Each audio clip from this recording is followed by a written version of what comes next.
dulu di sini yang sudah beriman? Tolong angkat tangan.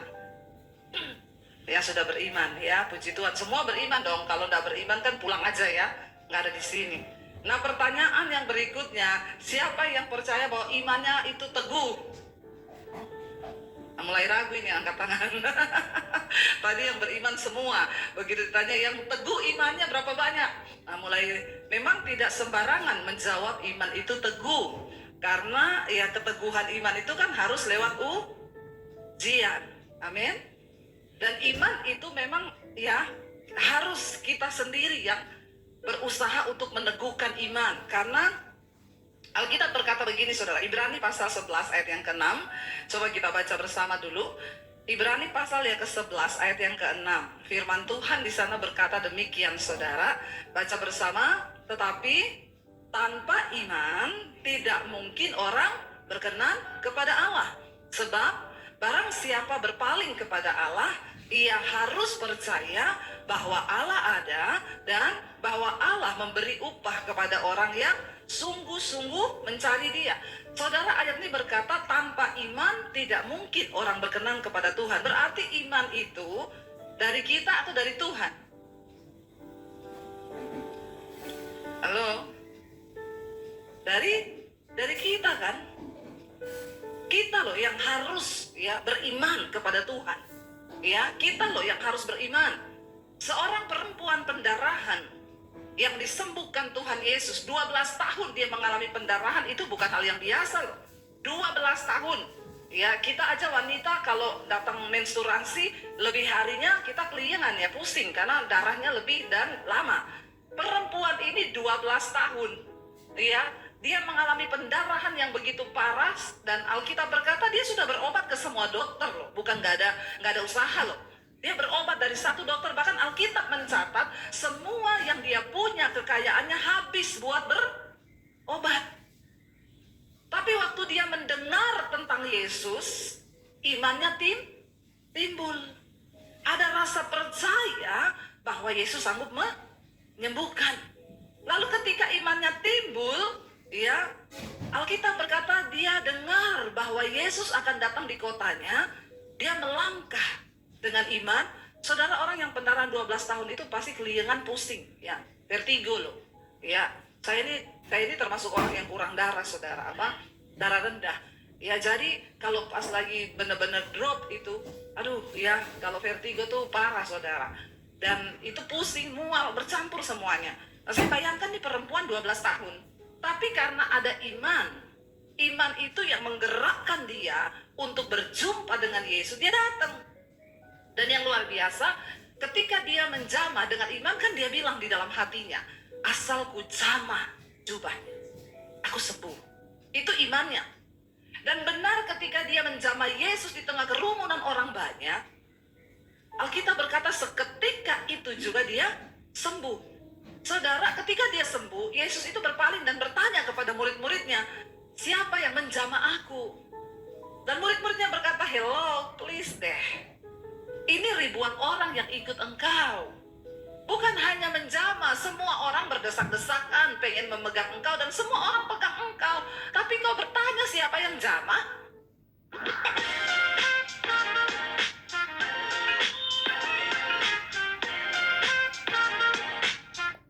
Jamah? Lalu Tuhan bilang, enggak.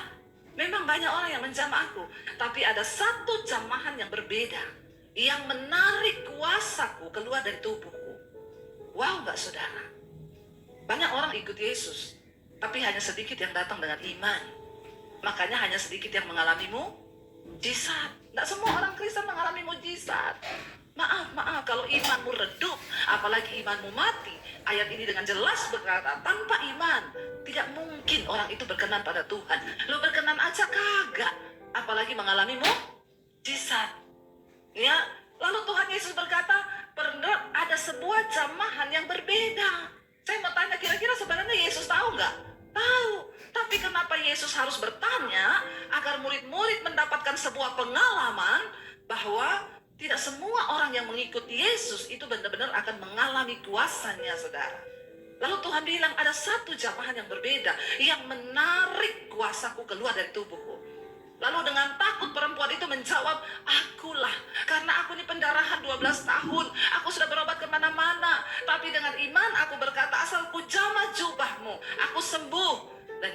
berpaling kepada dia. Yesus tidak ngomong begini, saudara, perhatikan baik. Yesus nggak ngomong gini, kuasaku sudah menyembuhkan engkau. No, Tuhan bilang apa? Imanmu. Imanmu yang menyembuhkan engkau. Wow nggak, saudara? Jadi memang iman itu, saya terlalu bersemangat.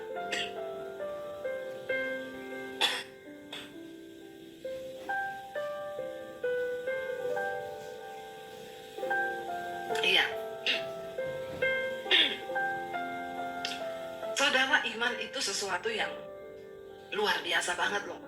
Kalau kita lihat ya, Tuhan tuh nggak ngomong kuasaku menyembuhkan engkau. Enggak. Imanmu menyembuhkan engkau. Jadi dengan kata lain di sini, iman yang bagaimana yang bisa menarik kuasa Tuhan bekerja dalam hidup kita, saudara. Ya, hati-hati loh, ayat ini serius berkata tanpa iman. Dan begitu banyak ternyata orang Kristen yang tiap minggu ke gereja, ya imannya redup, bahkan banyak yang imannya mati. Makanya kita kalau ketemu, gimana Pak? Ya, begini-begini aja lah. Mau diapa lagi? Memang keadaannya sudah begini kok. Kita sering mendengar banyak orang begitu. Padahal Kristen, setiap minggu dia ke gereja. Saudara, untuk iman kita hidup, untuk iman kita itu aktif, ya, itu harus ada usaha dari diri kita. Ya, salah satunya itu doa. Doa itu meneguhkan iman. Ada banyak hal yang dapat meneguhkan iman, tapi salah satunya itu adalah doa. Mari kita lihat bersama Yakobus pasal yang pertama. Yakobus pasal yang pertama, ayat yang ke-5 mulai sampai dengan ayat yang ke-8. Yakobus pasal yang pertama, ayat yang ke-5, saudara, firman Tuhan berkata demikian. Yakobus 1 ayat yang ke-5. Baca bersama 1, 2, 3. Tetapi apabila di antara kamu ada yang kekurangan hikmat, hendaklah ia memintakannya kepada Allah, yang memberikan kepada semua orang dengan murah hati dan dengan tidak membangkit-bangkit, maka hal itu akan diberikan kepadanya. Ayat 6. Hendaklah ia memintanya dalam iman, dan sama sekali jangan bimbang. Sebab orang yang bimbang sama dengan gelombang laut yang diombang-ambingkan kian kemari oleh angin. Orang yang demikian janganlah mengira bahwa ia akan menerima sesuatu dari Tuhan. Lalu baca selanjutnya, sebab orang yang mendua hati tidak akan tenang hidupnya. Saudara, ya, kalau kita lihat ayat 5 tadi dikatakan, jika ada di antara kita, ini kan tentang hikmat ya, yang kekurangan hikmat. Coba diganti ya, kekurangan apa saudara hari ini? Uang ya? Langsung ada yang jawab uang.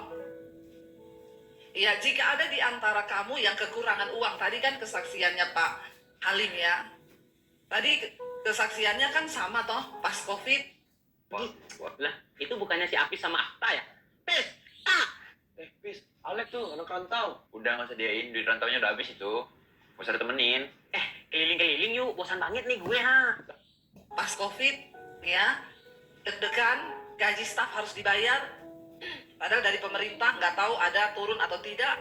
Ya, bahkan tadi sudah beli lelangan, saya waktu itu diminta lukisan saya Pak, tapi kebetulan saya belum melukis hari-hari ini. Ya, diminta ya Bapak dengan iman kan mau membeli satu karya seni untuk uangnya dipakai buat pembangunan. Ya, padahal ya Pak Halim tadi bilang ya uang segitu ya mungkin ada, tapi kan itu masuk di luar cadangan yang lain kan. Tapi Bapak percaya dengan iman, berarti kan sama aja kita ganti di situ, jika ada di antara kamu yang kekurangan uang. Banyak orang itu saudara kalau mendengar khotbah gini, saya lihat khotbah-khotbah saya itu ditayangkan di Instagram, di YouTube, ya enak aja loh. Utang kok minta Tuhan turut bekerja. Ya makanya kau tidak pernah mengalami mujizat. Karena kau tidak percaya bahwa Tuhan itu sanggup. Saya kan sering bersaksi, dulu saya dikejar debt collector. Ya, saya pernah rasakan dikejar debt collector, saudara. Bukan karena saya nggak mau bayar utang. Memang nggak ada duit buat bayar. Bukan saya memang sengaja ngutang supaya saya nggak bayar, bukan. Memang Tuhan izinkan, ya. Lancar-lancar tiba-tiba terjadi sesuatu. Hidup ini kan berjalan, kita nggak pernah tahu apa yang akan terjadi ke depan kan. Tiba-tiba saya nggak bisa bayar, ya, nggak bisa bayar. Waktu itu nggak ada pelayanan, ya, dikejar debt collector, ya, pintu pagar saya ditendang, saudara, dimaki-maki saya. Ya, saya tidak menghubungi orang tua saya tidak menghubungi mertua saya tidak menghubungi ipar saya duduk berdoa di kaki Tuhan. Ya, secara manusia kita mungkin berpikir, bisa nggak sih Tuhan menjawab? Bagaimana mungkin Tuhan menjawab? Saya berdua dengan suami waktu itu duduk, kita hitung utang kita berapa yuk, sekitar 80 juta. Zaman itu saudara, berapa puluh tahun lalu? Ya kira-kira, saya mau tanya sama saudara, 80 juta hari itu, Tuhan bisa nggak kasih? Saudara semua terdiam kan? Karena saya juga waktu itu nggak bisa mikir uang 80 juta berapa puluh tahun lalu itu bagaimana bisa Tuhan kirim. Tapi bagian kita memang iman itu sesuatu yang tidak gampang untuk dipercaya. Namanya aja iman itu dasar dari segala sesuatu yang kita harapkan dan bukti dari segala sesuatu yang tidak kita lihat. Di dalam iman ada dua aspek, yaitu harapan dan bukti. Saya mau tanya, harapan sudah terlihat belum? Namanya juga masih ya berharap. Tapi kita bersyukur punya Tuhan yang tidak PHP. Toh? Kalau orang kan PHP atau pemberi harapan palsu. Tapi kan Tuhan harapannya tidak palsu, ya. Jadi iman itu ada harapan, tapi juga ada bukti bahwa engkau sudah menerima. Makanya tidak gampang beriman, dan tidak semua orang itu memang mau meneguhkan imannya, karena manusia itu suka yang masuk akal, sementara Tuhan itu seringkali tidak masuk akal. Dan iman itu tidak masuk akal. Kami berdua hitung semua utang kami bentangkan di meja. Lalu kami berdua hitung 80 juta, uang dari mana? Nggak mungkin saudara. Kita punya rekening 6 juta aja habis tiba-tiba mau ambil saldo minta maaf. Ya padahal itu nggak hari lebaran. Terjadi di hidup kami. Kami duduk di kaki Tuhan, kami nggak tahu bagaimana caranya. Hanya dengan iman kami percaya Engkau berjanji, Allahku akan mencukupi segala kebutuhanku menurut kekayaan dan kemuliaannya. Amin. Tapi kita kan nggak tahu. Saya juga nggak ngomong-ngomong ke orang-orang. Ya udah kita duduk berdoa. Tiba-tiba ada satu ibu, saudara, Bu Devi, saya pengen, maaf ya, saya di sini kayak beginilah khotbah saya ya. Siapa suruh undang saya? Saya yakin kalau Pak Yulius pasti nggak marah-marah ya.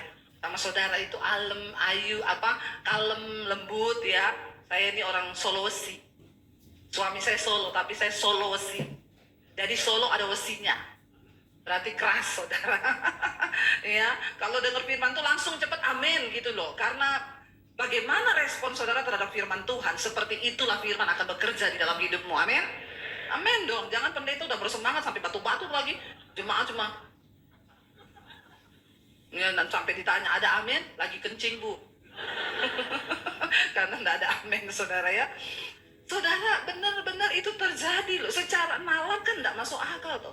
Tapi Tuhan itu suka bikin yang tidak masuk akal. Kalau engkau tidak beriman, salahmu sendiri, salahmu dewi. Makanya engkau nggak pernah ngalamin yang tidak masuk akal, karena kau malas beriman. Memang untuk beriman tuh butuh energi, ya, butuh kekuatan, percaya yang tidak ada menjadi ada. Loh saudara kan baca di Alkitab banyak kisah-kisah mujizat. Heran kalau orang Kristen tuh nggak percaya dan tidak mau melibatkan Tuhan.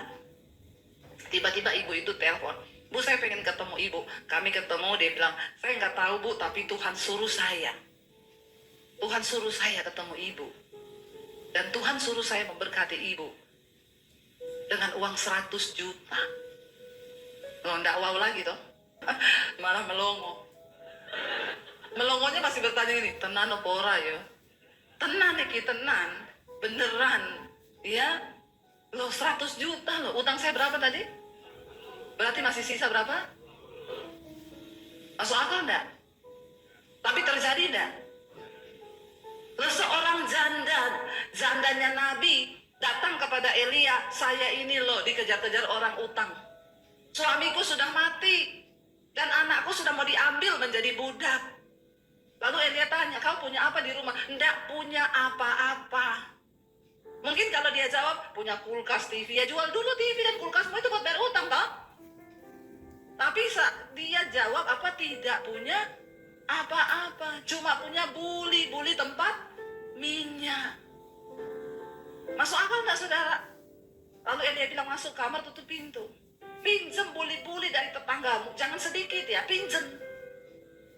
Dia pinjem sesuai kapasitas imannya.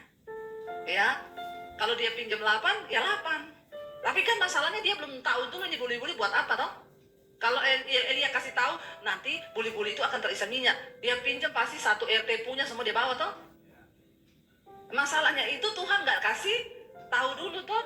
Tuhan mau lihat imanmu. Karena iman itu sesuatu yang belum terlihat, tapi kau percaya. Ya mungkin dia sambil pinjam buli-buli itu dalam hatinya mikir, buat apa ya suruh pinjam buli-buli, jangan terlalu sedikit, buat apa ya? Tapi dia lakukan, ya. Lalu dia bilang masuk kamar, ya lalu kamu tuang minyak yang sisa di anumu itu, tuang terus ya. Dituang ternyata penuh, digeser penuh, sampai dia bilang lagi, tidak ada mak. Mungkin dia bilang sama anaknya, lagian kamu tadi kenapa nggak pinjam Pak Lurah punya, Pak RT punya, semua kayak kamu pinjam. Habis mak. Entek saudara. Ya kapasitas imannya segitu. Tapi akhirnya ketika penuh, lalu dia bilang jual, bayar utangmu, dan hiduplah dari sisanya. Masih ada sisa enggak? Ada loh. Tuhan itu berkati selalu ada sisa loh. Pak Halim, sisanya banyak toh? Banyak sisanya toh? Bisa dibagi enggak Pak? Ya emoh ya. Suruh beriman sendiri ya Pak ya. Beriman dewi-dewi saudara, supaya kita mengalami Tuhan. Masalahnya banyak orang itu percaya Tuhan, tapi tidak percaya kuasa Tuhan. Ya, tidak percaya kuasa Tuhan. Dikatakan di sana, kalau ada di antara kamu yang kekurangan apa, hikmat, kekurangan uang, kekurangan kesehatan, banyak orang itu ngomong sama Tuhan mau bicara uang, lo libatkan Tuhan dalam keuanganmu. Banyak perkara uang yang Tuhan lakukan di dalam Alkitab. Ya, ketika murid-muridnya juga nggak punya uang, mereka mancing keluar uang dari mulut ikan. Itu masuk akal nggak saudara? Tidak masuk akal juga toh. Masa sih ikan tiba-tiba ada uang di dalam ikan itu? Ya, habis ini semua langsung beri mancing ya. Tapi dari situ kan kita lihat toh, berarti Tuhan itu ada-ada aja cara kerjanya kan. Yang memang yang tidak masuk akal. Di tengah masa pandemi, saya dan suami, saudara, uang kami itu di bawah 10 juta, bertahan 2 tahun, bagaimana caranya? Coba saya mau tanya, di bawah 10 juta loh. Saya belum kenal Pak Halim, belum kenal Pak Julius. Kalau udah kenal bisa Pak pinjam duit dong ya. Pinjam 100 dulu Pak, biar tali silaturahmi tetap terjaga. Sekarang kan banyak orang pinjam 100 dulu toh. Saudara, ya, kita nggak tahu mau bertahan hidup bagaimana dengan uang di bawah 10 juta, anak 3, pandemi datang, pelayanan berhenti. Dan saya dan suami itu, Pak Halim masih bisa berharap ada gaji dari pemerintah. Saya dan suami ternyata kami ini terlalu berani percaya sama Tuhan. Kita ini ternyata nggak ada gaji bulanan. Loh, kita ini nggak full time di satu gereja. Ya kayak tadi Bapak bilang, penginjil lepas kita Pak, bebas. Tapi juga ya memang gajinya juga terjun bebas. Memang harus pakai iman. Jadi penginjil bebas itu tidak gampang saudara. Ya gajinya itu harus pakai iman memang. Makanya kita ini tidak bisa kredit rumah, cicil rumah itu tidak bisa. Bang selalu tanya, ibu ada penghasilan? Ada. Dari mana? Dari sorga. Lah berarti slip gajinya bu. Kalau slip gaji ya namanya juga dari sorga, slip gajinya dengan iman mas. Oh jadi tidak ada. Ya dengan iman. Kata masnya, maaf ya bu, bang belum terima slip gaji dengan iman. Karena kebetulan bos kami tidak beriman. Jadi tidak bisa. Jadi kami ini ditolak, tidak bisa kredit, tidak bisa apa, karena tidak punya slip. Nah disitulah kita pakai iman. Gaji kita dari surga cair kalau ada iman. Nggak ada iman yang tidak cair. Karena semua yang di surga digerakkan oleh iman. Saudara, akhirnya pandemi datang. Saya cuma menguatkan hati, kita berdua saling menguatlah, namanya orang hidup dengan iman toh. Saya bilang sama suami saya, kita dulu pernah melewati lebih sulit dari ini loh. Jadi kalau terjadi sesuatu, udah kita jual rumah Jakarta, kita pulang Solo aja. ada pondok mertua indah, walaupun tidak indah kan, tapi ya harus indah karena cuma itu yang kita punya. Tapi saya bilang jangan batasi Tuhan. Tuhan mampu melakukan sesuatu di luar logika kita. Kita percaya bahwa janjinya ya dan amin. Tiba-tiba saudara pas buka lockdown pertama, saya bilang sama suami, kita antar saya yuk, saya mau melukis, saya mau beli alat-alat lukis. Suami saya bilang, nggak usah macam-macam ya. Gue itu mau ngapa, mau hobi atau mau benar melukis ya, mau melukis, ayo hemat-hemat ya. Itu terus ya dia ulangi. Memang laki-laki itu ya selalu pakai logika tuh kalau berpikir kita punya uang ini tinggal sekian loh. Nggak tahu kita nih kalau nggak hidup bagaimana. Ya udah ayo anterin. Kita ke Gramedia. Sampai di sana saya bilang, Mbak, kanvas yang paling gede ada? Ada Bu. Coba berapa ya Mbak? Dia langsung senggol saya. Kalau cuma mau belajar, beli yang 20 cm saja. 20 kali 10. Kapasitas imannya 20 kali 10. Saya bilang, Mbak, yang paling besar. Dia bilang, mahal loh. Paling besar Mbak. Ada Bu, 1 meter 1 kali 120 kali 80. Ya udah itu keluarin, saya minta 3 ya. Terus saya minta tinta gini. Begitu bayar di kasir 3 jutaan lebih, suami saya syok. Dia bilang, saya bilang percaya aja lah, saya juga tidak tahu, tidak apa-apa lah ya. Kita beriman lah sama Tuhan ya. Karepmu. Akhirnya kita pulang. Malam itu saya ngelukis saudara. Suami saya lagi ngedit video, saya ngelukis. 2 jam selesai satu lukisan. Dia keluar, waktu dia masuk ke kamar, dia kaget, dia bilang, lukisan siapa ini? Saya bilang, ada siapa di sini? Ada siapa? Nggak mungkin loh, masih nggak mungkin loh saudara ya. Ya sudah 20 kali 10. Lihat saya melukis jadi, dia bilang lagi, nggak mungkin loh. Lah ada siapa di sini? Nggak ada siapa-siapa, cuma ada saya. Nggak mungkin loh sambil ngeliatin. Dalam hati saya, daripada kamu nggak mungkin tak foto lukisan saya, tak angkat di IG. Puji Tuhan, lukisan pertama saya jadi nggak jelek-jelek amat ya. Tiba-tiba ada inbox masuk, Bu, dijual dah. Di tengah masa pandemi. Saya bilang, saya ini bukan pelukis Bu, ini lukisan pertama saya. Ya belum bagus, dan saya juga nggak tahu harganya berapa. Tapi Ibu jual kalau saya beli, ya silakan. Minta nomor rekening ya Bu, saya kasih. Dia kirim bukti transfer 10 juta. Nah ini imannya mulai hidup. Begitu dengar 10 juta langsung hidup imannya. Ya, saudara, 10 juta saya kaget loh, di tengah masa pandemi orang uang kita dari 10 juta kurang dari 6 beli itu tinggal 3 juta. Saya datang sama suami saya bilang, "Say, lukisanku dibeli orang." Oh iya.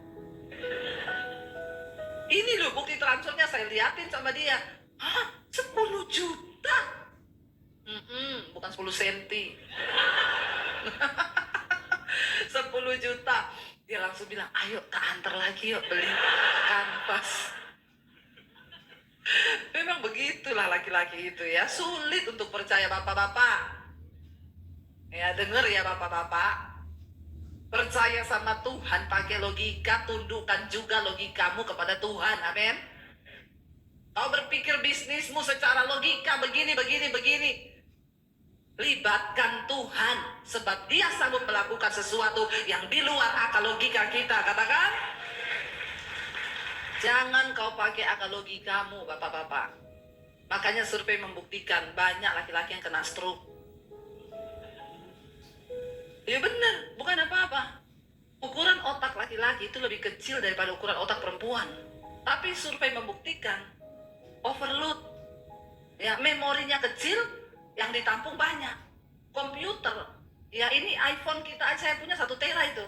Gede tuh, gede. Tapi karena saya lebih banyak filenya, dia muncul terus, sudah full harus hapus yang lain. Masalahnya kan otak kita ini tidak diperintahkan hapus yang lain, hapus kekhawatiranmu, hapus puyengmu, hapus pusingmu. Jangan kau pikir semua dengan pikiranmu. Nggak ada yang ingetin soalnya, tiba-tiba jebol, pecah pembuluh darah saudara. Karena waktu kau stres, hormon kortisol naik, darahmu mengental. Maka peredaran darah jadi lambat. Makanya Alkitab bilang hati yang gembira itu obat yang manjur. Orang yang gembira itu berarti percaya sama Tuhan. Amin. Jangan ya bapak-bapak, karena ukuran otak laki-laki kecil, memorinya full. Ditambah memang tidak percaya Tuhan. Katanya sih percaya sama Tuhan Yesus, tapi imannya mati, tidak hidup. Jadinya jebol. Ya, itu handphone kalau kebanyakan. Saya punya handphone itu kalau dia sudah bilang kepenuhan memorinya, kepenuhan, hapus yang nggak penting. Saya lupa hapus, besok mati pet. Tapi kan handphone masih bisa dihidupin lagi. Lah kalau orang mati pet. Ya, ini saya ingetin ya bapak-bapak, tolong ya. Karena laki-laki itu memang susah untuk percaya seringkali. Logikanya jalan. Akhirnya jadi saudara. Suami saya bilang, ayo kita berikan fast lagi. Ya, saya ingat pertama pandemi anak saya bilang, Mam aku kuliah loh. Aduh dek, orang udah mati semua dek. Kamu lagi mau bilang kuliah. Berapa kalau kamu kuliah? 70 juta. Aduh 70 juta, uang dari mana? Tapi sini nak, percaya. Kalau memang Tuhan berkehendak kamu kuliah, nggak ada yang mustahil. Saya nggak mau bunuh iman anak saya. Saya bilang, Mami secara manusia nggak bisa bayar. Kita ini hidup hari ini makan aja sudah bersyukur. 70 juta Mami nggak bisa bayar. Tapi kalau Tuhan berkehendak, nggak ada yang mustahil. Percaya itu, doa aja. Akhirnya saya jadi rajin melukis toh. Lukisan yang kedua dibeli orang 10 juta, 10 juta. Sampai lukisan yang keempat. Saya diundang pelayanan di satu kantor. Bu, ibu sudah berani keluar. Ini semua pendeta nggak ada yang berani keluar loh. Ya, ibu mau nggak? Ini kantor kami sudah buka bu. Dan kami butuh pendeta justru untuk menguatkan iman kami. Tapi pendeta semua nggak ada yang berani. Katanya takut mati. Saya dengan alasan yang rohani saya bilang, saya doa dulu ya. Itu kan alasan paling rohani padahal ini saya sampai jam berapa ya? 7 menit lagi ya? Itu waktunya ada 7 menit lagi. Saudara, akhirnya saya tuh ya saya memang takut karena teman-teman juga bilang, teman-teman pendeta, Bu, ini yang mati banyak pendeta dong. Jangan keluar-keluar. Ini baru lockdown pertama buka, ini virus nggak tahu nih. Saya doa tanya Tuhan, Tuhan saya pergi apa enggak? Tuhan ngomong nggak tahu diri. Itu jemaat. Ya, mereka demi sesuap nasi kerja pergi keluar. Karena kalau mereka nggak keluar juga mereka mati.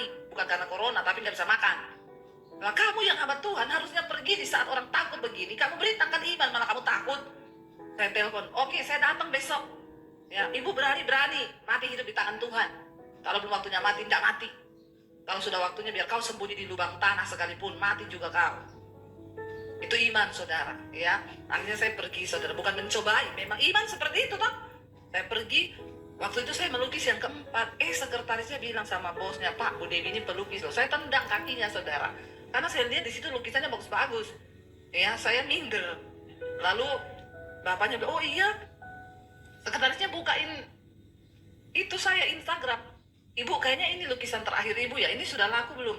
Belum. Lukisan pohon ada bayangan di air. Dia tanya, apa arti lukisan itu, Bu? Artinya gini, Pak, seindah apapun kehidupan orang, selalu ada bayangan masa lalu kita, di mana Tuhan pernah bekerja di sana, sehingga kita jadi seperti yang hari ini. Wah, bagus banget ya, Bu. Boleh nggak saya beli? Ya boleh, Pak, silakan aja. Berapa? Terserah aja. Ya udah, saya rapiin dulu ya. Udah berapa hari saya sudah rapiin, Pak kasih frame. Sudah, Pak. Oh iya, sopir saya biar ambil ya, Bu. Malam itu dia kirim bukti transfer, saya buka. 70 juta. Saya WA, Pak, kayaknya salah Pak, kelebihan 01. Karena 01 bahaya kalau ada temannya di depan toh. Daripada saya sudah pakai duitnya, terus dia bilang kelebihan, nggak gawat, saya mau ganti bagaimana saudara. Jadi saya bilang, dia bilang, oh enggak Bu, enggak kelebihan. Memang itu yang Tuhan taruh di hati saya. Saya bilang anak saya, Dek, kamu kuliah Dek. Ini jawaban 70 juta imanmu. Lu bener nggak saudara? Saudara, selama masa pandemi, hampir 50 lukisan keluar. Yang beli dari Amerika, dari Belanda, dari Indonesia, seluruh Batam, Manado. Saudara tahu, lukisan termurah itu 5 juta. Yang lain 10, 25, 30 juta, 45 juta, 50 juta, 75 juta tertinggi. Wow enggak? Wow. Masuk akal enggak? Saya bukan pelukis, saya ini dari SD. Makanya waktu saya mau beli kanvas, suami saya bilang, aku menikah sama kamu ini 20 tahun lebih ya. Aku nggak pernah lihat kamu tuh gambar. Terus tiba-tiba mau melukis si piye. Saya bilang, ya saya juga nggak tahu. Ya saya sih bisa gambar gunung, 2, sawah di tengah, jalan, matahari. Itu semua kan gambar kita semua kan dulu waktu SD toh. Lalu ada padi begini. Ya, tapi tiba-tiba Tuhan kasih di tengah masa pandemi. Saya nggak tahu, itu cara Tuhan pelihara kami. Ya, kalau tadi Pak Halim di pandemi Tuhan pelihara begitu, saudara, karena kita aktifkan iman. Loh, Tuhan itu menjawab, memberkati, menjawab doa itu dia juga lihat-lihat loh. Nggak semua, banyak orang berdoa, tapi yang dia lihat tuh yang karena hanya iman yang akan mengetok pintu surga. Biar kau berdoa, ya siang malam, kepala di bawah, tapi kalau tidak ada iman, ayat tadi kan bilang tidak berkenan loh. Minta dengan iman. Dan ayat yang ke-6 tadi berkata apa? Jangan bimbang hatimu. Sebab orang yang bimbang sama dengan gelombang laut yang diombang-ambingkan kian kemari. Orang yang demikian tidak mungkin ya menerima sesuatu yang dari Tuhan. Ayat 7 bilang, kalau kau bimbang, ya kau doa tapi bimbang gak pakai iman, kau tuh seperti gelombang laut yang diombang-ambingkan kemari. Sudah doa di Tuhan, bisnisku Tuhan, tapi masa iya ya? Gak mungkin loh. 1M loh ini, gak mungkin. Saya di tengah masa pandemi ditelepon orang, Bu doain ya Bu, saya punya masalah ini Bu, suami saya meninggal, utang saya 200 miliar. Mau kecekik leher saya saudara. Yang utang dia, yang puyeng saya denger, cuma denger loh, denger tok. Ya, puyeng saya denger tok itu, 200 M itu ember atau miliar ya. Dan waktu dia telepon saya, ya saya cuma berdoa Tuhan kasih ayat buat dia. Lalu Tuhan kasih ayat itu, Bu, ini yang Tuhan kasih ayat buat ibu ya. Bukan karena kuat dan gagah, tapi karena rohku, kata Tuhan. Ibu imani dan pegang ayat ini ya. Saudara, berapa tahun berlalu saya ketemu dia, senyum-senyum, gimana Bu? Puji Tuhan Bu, selesai. Padahal kita mikir aja, meledak gak otak kita? Meledak mikir 200 M itu uang loh. Makanya gak usah dipikir, berserah aja sama Tuhan. Utang jangan dipikir tapi dibayar. Ya, berat saudara, tapi itu Tuhan. Ya, jadi kalau saya tanya, Bu, udah selesai gimana? Ih Tuhan Bu, ajaib. Ada jalan ini, dia buka jalan itu, dia buka jalan ini. Dan sekarang dia udah senyum-senyum. Terlewati loh. Saudara, semua masalah itu ada time limitnya. Dan iman bisa mempercepat time limit itu. Amin. Jangan tak percaya ya, saya kalau ngomong gitar dipikir saya orang gila yang memprovokasi jemaat. Kalau orang dengar itu pendeta ya, karena saya ngalami. Makanya saya bisa cerita. Kalau saya nggak ngalami, saya nggak bisa cerita sama saudara. Karena saya nanti sambil khotbah sambil opo. Salah satu penghalang terbesar adalah ketidakpercayaan. Ya, ketidakpercayaan kita itu membatasi Tuhan. Yesus nggak bisa lakukan mujizat di tempat orang yang nggak percaya. Ya, karena iman itu turut bekerja untuk melihat kuasa Tuhan terjadi. Bukannya Yesus nggak bisa, dia nggak mau saudara. Ngapain orang nggak percaya kok? Ya, tapi ketika engkau mempercayai Tuhan, kenapa saya bisa percaya sungguh sama Tuhan? Saya ini keluar dari rumah, saudara kan udah dengar kesaksian saya kan? Semua sudah dengar kan? Belum ya? Yang belum subscribe channel YouTube saya berapa banyak? Ya, tolong subscribe Dedi Basir TV ya, jangan lupa share dan komen. Saya ini menerima Tuhan Yesus tahun 95, papi saya haji, kakek saya ustaz. Saya mau bunuh diri 96. Saya berdoa, Tuhan, di mana Engkau? Siapa Engkau yang menciptakan saya? Aku tidak tanya agama Tuhan, tapi aku pengen ketemu Tuhan yang benar. Dan Tuhan datangi saya secara pribadi. Tahun 96 saya ketemu Tuhan Yesus secara pribadi. Dan itu yang mengubah hidup saya. Saya berbalik dan saya mulai mengikuti Tuhan. Saya bersyukur saat saya percaya Tuhan Yesus itu, saya kan nggak bisa bebas ke gereja. Ya, memang nggak boleh berani ketahuan papi saya punya pedang panjang 1,5 meter di bawah kolong tempat tidur. Dia punya pistol. Jadi saya sangat ketakutan. Jadi saya bertumbuh dalam iman itu di rumah.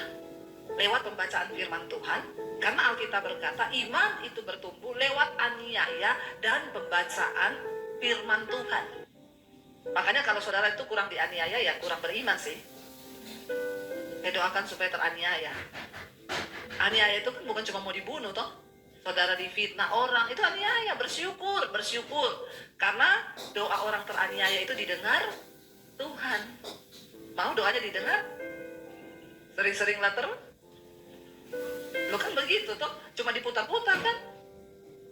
Harus begitu, percaya ya. Makanya suami, kau jangan sering-sering aniaya istrimu. Kalau dia teraniaya, dia berdoa, Tuhan dengar lo. Hati-hati. Ya, dia cuma bilang, Tuhan, suamiku itu loh Tuhan. Hajar Tuhan, habis bapak-bapak. Kalau dihajar Tuhan bahaya. Ya, iya betul. Saya tuh ngomong sama jemaat gitu, kalau ada jemaat, Bu, suamiku itu loh, enggak bertobat. Ibu berdoa, sudah, doamu bagaimana? Tuhan, jangan suamiku, jangan berdoa begitu, Bu. Apa, Bu? Tuhan, hajar suamiku. Terus, boleh emang? Boleh. Nanti kalau suami saya marah, suruh dia hubungi saya. Ya, bener, ada ibu-ibu satu kali ngomong ke suaminya yang selingkuh terus. Saya sekarang berdoa buat kamu, Mas. Oh iya, Bu Dewi ajari. Doanya apa? Tuhan hajar suamiku. Kaget dia bilang, pendeta macam apa itu? Satu kali dia cari nomor saya, dia telepon saya. Saya angkat teleponnya. Ini pendeta Dewi Basir, dia. Pendeta macam apa kau? Kenapa ya? Kau ngajari istri saya berdoa hajar suamiku? Iya, emang bener. Oh, bapak suaminya. Mana ada pendeta suruh ngajari begitu? Maaf ya Pak, kau jangan terlalu GR ya Pak. Alkitab berkata, Tuhan menghajar orang yang dikasihinya dan dianggap anak. Kalau kau masih dikasihi Tuhan, Pak, dihajar kau. Kalau tidak, mati kau lagi selingkuh, serangan jantung. Bertobat kau, teleponnya putus. Nit. Ya. Iya betul, Tuhan menghajar orang yang dikasihinya, yang dianggap anak, supaya tobat. Tujuannya tobat. Ya, jadi jangan, hati-hati bapak-bapak. Jangan sering aniaya istrimu ya. Amin. Tapi di sini tidak ada ya. Semua bapak-bapak baik ya. Insya Allah. Lalu saudara saya akhirnya bertobat, terima Yesus. Diusir saya dari rumah, tadinya mau dibunuh. Nggak jadi, akhirnya papi saya usir saya. Kamu pergi dari rumah ya. Kalau kamu percaya Yesus, tinggalkan keluarga. Jangan kamu anggap kita keluarga, kamu pergi. Nggak dapat apa-apa, kamu keluar dari rumah. Bahkan jangan bawa ijazahmu. Karena yang kasih sekolah kamu itu saya. Saya mau lihat Yesus kasih makan kamu pakai apa kalau nggak ada ijazah. Saya keluar dari rumah tahun 96, saudara. Dengan air mata saya tinggalkan kota Poso. Saya ke kota Palu. Saya nginap di kos-kosannya. Sepupu saya, mereka ngekos di satu rumah. Untuk bisa dapat makan, saya tinggal di situ. Saya nyapu, nyuci, ngepel, masak di kos-kosan itu. Ya, jadi pembantu untuk numpang makan dan numpang tinggal. Air mata bercucuran, iblis ngomong, goblok ikut Yesus kok jadi pembantu. Pulang ke keluargamu, bajumu dicuci pembantu di sana. Saya bilang, tidak iblis, aku telah dibeli dan hargaku lunas dibayar. Dan hidupku yang aku miliki sekarang adalah milik Kristus, bukan milikku lagi. Saya ikut Tuhan pakai iman, pakai dengkul. Nggak ada uang 1 sen pun. Tapi akhirnya sampai hari ini, saya melihat Tuhan pelihara. Sudah selesai waktunya ya? Iya. Saudara, dan saya melihat bagaimana Tuhan bekerja. Ayat tadi berkata bahwa, ya ayo saudara, imanmu. Ya, hidupkan kembali imanmu. Ya, orang yang demikian jangan mengira ia akan menerima sesuatu yang dari Tuhan. Ayat 8 tadi berkata di sana terakhir, sebab orang yang mendua hati tidak akan tenang hidupnya.